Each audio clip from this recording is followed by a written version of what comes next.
guys, mag-isa ko dito sa room. Kasi, look. Kala ko kung may tao. Yan. Mag-isa ko kasi when I'm dancing, ganun pala yung pakiramdam na like sumasayaw ako. Para akong nakatulog. Wala akong makita. Dahil para akong bulag kanina kung ipapaliwanag ko lang kung anong nangyari. Parang nakikita ko lang black tapos white. Dahil parang yung ine-edit ko sa CapCut ay sa ano ba yun? Yung PixArt? Yes. Parang nag-edit lang ako dun. Tapos pagmulat ko, pumikit mo, bago yung mangyari, ang ginawa ko, kasi nararamdaman ko na paunting-unting mawala na yung isa yun. Tapos pumikit ako mga 5 seconds. Tapos pagmulat ko, dahil nag-black na, black, tapos white na lang. Parang nasa init ako, tapos pro black. Kasi yung mga white, mga tao, kasi madami kami dun eh. So, permission, hindi ko alam kung ano na yun, pero parang iba.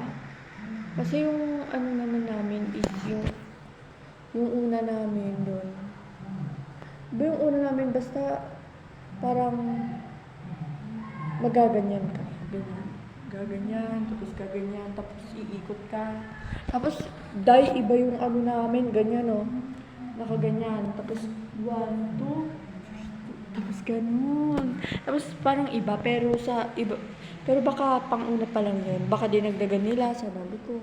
Ang hirap, may tatanong ka pang gaganon. Tapos, hindi ko na yun nasayaw. Doon pa lang kasi ako sa paggaganon-ganon nila. Nahilo na ako talaga.